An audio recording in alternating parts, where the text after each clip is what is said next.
interviewé par vous-même, et puis aussi de clarifier la raison pour laquelle aujourd'hui nous ouvrons à cette nouvelle, comment dire, à cette nouvelle forme d'information avec Look et Médecine dédiée à 100% à Régin Lab.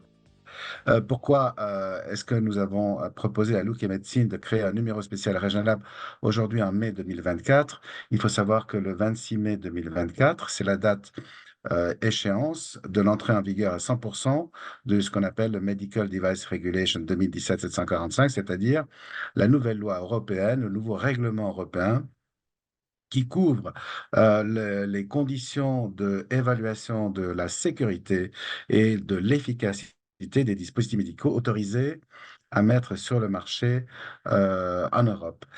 Ces règlements donc, sont entre guillemets, des lois qui sont au-dessus des lois nationales.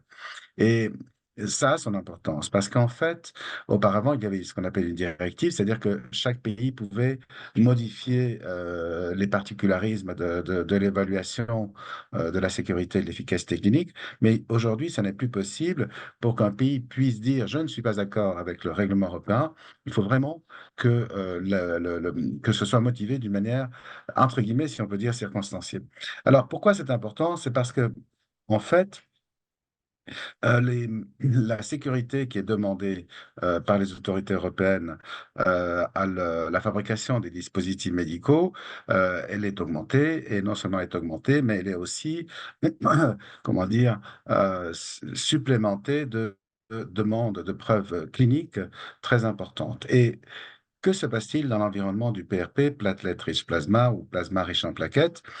Il se trouve que, il y a 20 ans environ, donc lorsque le PRP est entré dans son utilisation clinique, je crois que c'est à peu près l'année où j'ai commencé, où j'ai créé l'entreprise Regen Lab pour médecine régénérative, vous le savez évidemment.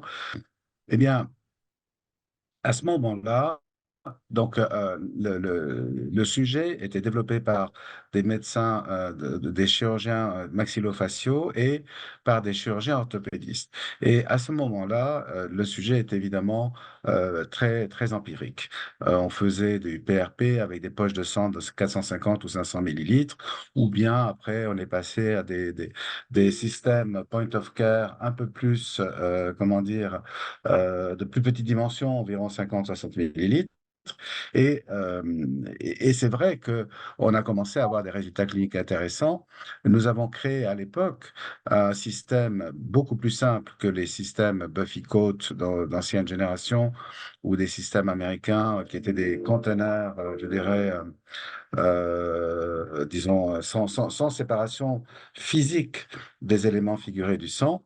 On a créé dans ces nouveaux tubes avec ces polymères très complexes qui permettent une très, très jolie et efficace sélection cellulaire, c'est-à-dire éliminer du sang complet les cellules qui n'ont pas d'efficacité thérapeutique, qui n'ont pas d'efficacité directe sur la régénération tissulaire, comme par exemple les globules rouges et les cellules polynucléées, comme les granulocytes ou les éosinophiles, et concentrer en revanche les cellules et les fragments cellulaires, comme les plaquettes sanguines, pour une efficacité thérapeutique. Alors que s'est-il passé? Très vite, la communauté scientifique internationale a vu un vrai sujet, un vrai sujet de recherche. Alors, les publications ont proliféré d'une manière incroyable. Et moi, à l'époque, à Lausanne, à l'Université de Lausanne, au Centre hospitalier universitaire de Lausanne, avec le département de chirurgie plastique, on a développé l'utilisation de ce plasma riche en plaquettes dans le traitement donc, des plaies chroniques, des grands brûlés, plaies chroniques ulcères diabétiques ou plaies vasculaires. Et puis on s'est dit, en participant à des conférences de médecine esthétique à Paris, puisque les Parisiens sont les champions de la médecine esthétique internationale, c'est vrai que Paris est la meilleure vitrine internationale de la médecine esthétique, il faut le reconnaître. Notamment, c'était la naissance de l'IMCAS, ensuite le Grand Congrès de Monaco. En participant à ces congrès, on a eu l'idée de utiliser ces plasmas riches en plaquettes pour la possède, c'est-à-dire pour la médecine de confort, pour, disons, des applications qui sont des applications thérapeutiques, mais moins sévères qu'un ulcère diabétique ou une plaie chirurgicale, et avec un certain succès. Donc, on a créé en quelque sorte la nouvelle médecine esthétique basée sur la thérapie cellulaire, notamment avec le plasma riche en plaquettes. Qu'est-ce qui s'est passé en 20 ans? Ce qui est incroyable, c'est qu'en 20 ans, vous avez vu proliférer au moins 20 000 publications scientifiques dans le monde entier. 20 000. Alors, il y en a qui sont un petit peu douteuses parce que c'est vrai qu'en fonction de la préparation cellulaire, le résultat clinique n'est pas le même. Mais si on regarde attentivement les publications qui ont un résultat moyen, il n'y a pas de publication négative. Ça, il faut le savoir.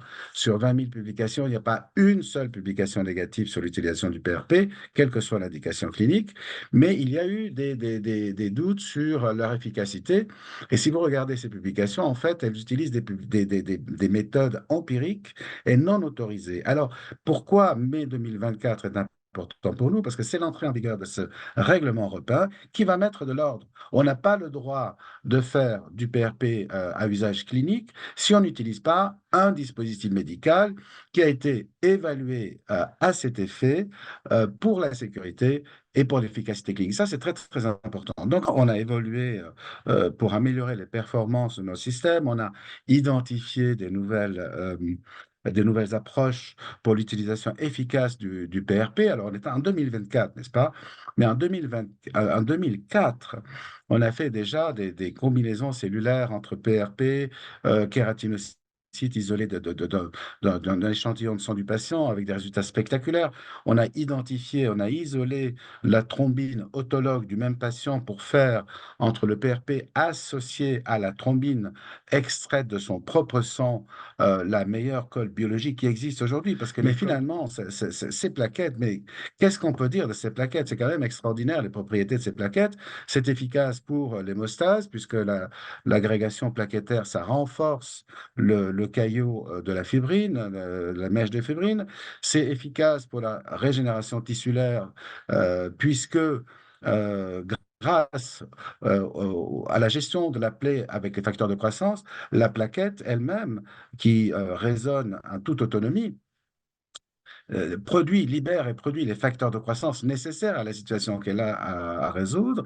Et donc, et là, cet effet magique, c'est pour ça qu'on a eu l'idée de donner le nom de fait à ce fragment cellulaire. C'était ce fragment de mégacariocyte de la moelle osseuse qu'on appelle la plaquette, et qui a des vertus incroyables. Et le professeur Borzini avait dit, But this is a magic bullet. Oui, c'est aussi une bonne définition de l'extraordinaire efficacité de ces fragments cellulaires pour la médecine régénérative tissulaire, évidemment, qui est basée sur la médecine cellulaire autologue. Voilà. La FDA américaine, ils disent, attendez, vous êtes bien gentil, mais vous me dites qu'on récupérait 80-100% des plaquettes, mais est-ce que ces plaquettes sont fonctionnelles? Parce que si elles ne sont pas fonctionnelles, si elles sont mortes, ça ne va pas avoir un grand intérêt clinique. Donc, il a fallu montrer, en plus de la numération, que la plaquette était effectivement fonctionnelle, qu'elle était capable d'induire un caillot sanguin ou d'induire une colle de fibrine, et qu'elle était capable de libérer des facteurs de croissance en quantité suffisante pour un intérêt thérapeutique. Pardon. Excusez-moi, vous avez bien l'autorisation de la FDA pour l'usage du PRP RegenLab? Oui, exactement. Donc, on a déposé le premier dossier à la FDA américaine en 2010, aujourd'hui, en fait. Première autorisation a été délivrée en 2011 et la première indication était utilisation du PRP dans l'environnement orthopédique, en fait, chirurgie orthopédique, environnement orthopédique. Et ensuite, ça a pris un certain temps pour obtenir une deuxième très large indication, qui est l'indication traitement des plaies chroniques. Plaies chroniques, à savoir diabétique, plaies diabétiques, plaies vasculaires, plaies de pression, mais surtout, ce qui est très important, c'est que la FDA a reconnu que les plaies chirurgicales, les infections post-opératoires sont extrêmement importantes et elles ont même, en taille de volume de travail, elles sont plus importantes même que les plaies diabétiques. Donc, en fait, la FDA récemment a donné le feu vert à ces grandes indications, tout, de même que la sécurité sociale américaine a mis en place des remboursements, d'ailleurs assez généreux, il faut reconnaître, mais c'est vrai que la situation clinique est assez grave. La Société Sécurité sociale américaine s'appelle le CMS, donc a pris plusieurs déterminations, détermination nationale et détermination locale, dans lesquelles elle organise le remboursement pour les institutions publiques, privées, les praticiens, pour l'utilisation de ces nouvelles thérapies dans des indications qui sont dévastatrices pour la santé publique et pour l'économie publique d'ailleurs. Donc effectivement, donc la FDA l'a reconnu, mais l'Europe la première. Nous sommes enregistrés, en fait, on a déclaré à l'autorité de santé française, à la HAS, nos technologies en 2003 déjà. 2003. Et à l'époque, effectivement, la question était de savoir comment définit-on ces techniques. Est-ce que c'est une thérapie cellulaire? Alors, les gens ont posé la question, oui, mais la thérapie cellulaire, ça suppose expansion cellulaire, là, c'est pas le cas. Est-ce que c'est un soin? Enfin, bref, à l'époque, il y avait une femme merveilleuse, extrêmement brillante, qui s'intéressait beaucoup au PRP, le professeur Worms, qui dirigeait la Haute Autorité de Santé, qui a dit, écoutez, dans, dans l'incertitude sur la définition, disons que c'est un soin médical qui doit être exécuté dans des conditions sanitaires satisfaisantes. Ça veut dire quoi? Acte médical, c'est-à-dire c'est un acte qui ne peut être exécuté que par un médecin diplômé. C'est que il n'y a pas de démonstration scientifique et clinique sans continuité. Ça n'est possible que s'il y a une évolution en parallèle entre un laboratoire de recherche et développement, une industrie et une équipe clinique qui a la compréhension de la biologie cellulaire et son utilisation en clinique. Voilà.